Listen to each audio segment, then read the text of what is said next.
আসসালামু আলাইকুম। একবার একজন মোটিভেশনাল স্পিকার তার বক্তব্য দেওয়ার জন্য একটা সেমিনারে গেল।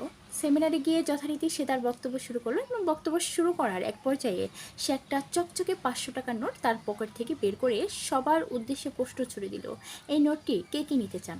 তখন সবাই সমস্বরে হাত তুলে বলল, হ্যাঁ, এই নোটটি আমরা সবাই নিতে চাই।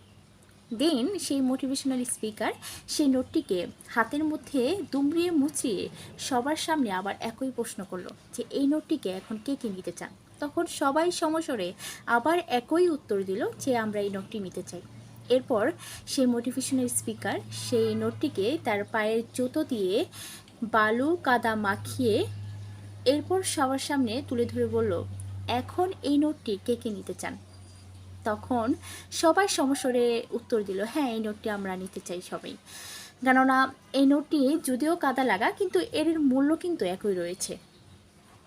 এরপর সেই মোটিভেশনাল স্পিকার সেই নোটটিকে পানি লাগিয়ে সবার সামনে তুলে ধরে বলল, এখন এই নোটটিকে নিতে চান?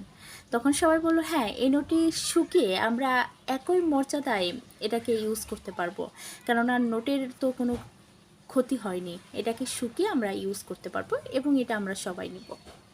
তখন সেই মোটিভেশনাল স্পিকার সেই নোটটিকে ছিঁড়ে ফেলে তারপর সবার সামনে তুলে ধরে বলল, এখন এই নোটটিকে কে কে নিতে চান? তখন সবাই বলল, না, আসলে এখন এই নোটটির কার্যকারিতা হারিয়ে ফেলেছে এবং এই নোটটি এখন আর ইউজ করা যাবে না, আমরা কেউ এই নোটটি আর নিতে চাই না। তখন সেই মোটিভেশনাল স্পিকার বলল, আপনার বা মানব জাতির আপনি যতদিন কাজ করবেন ততদিন আপনি আপনার কর্মফলটি ভোগ করবেন, ততদিন আপনাকে মানুষ মনে রাখবে। যখন আপনি আপনার কার্যকারিতা হারিয়ে ফেলবেন তখন কেউ আসলে আপনাকে মনে রাখবে না বা কেউ আপনাকে প্রশ্ন করবে না যে আপনি কেমন আছেন, এতদিন আপনি কই ছিলেন। আপনাকে ঠিক ততদিন মানুষ নিজের স্মরণে রাখবে যতদিন আপনি মানুষের জন্য বা কোনো কাজে লাগতে পারবেন।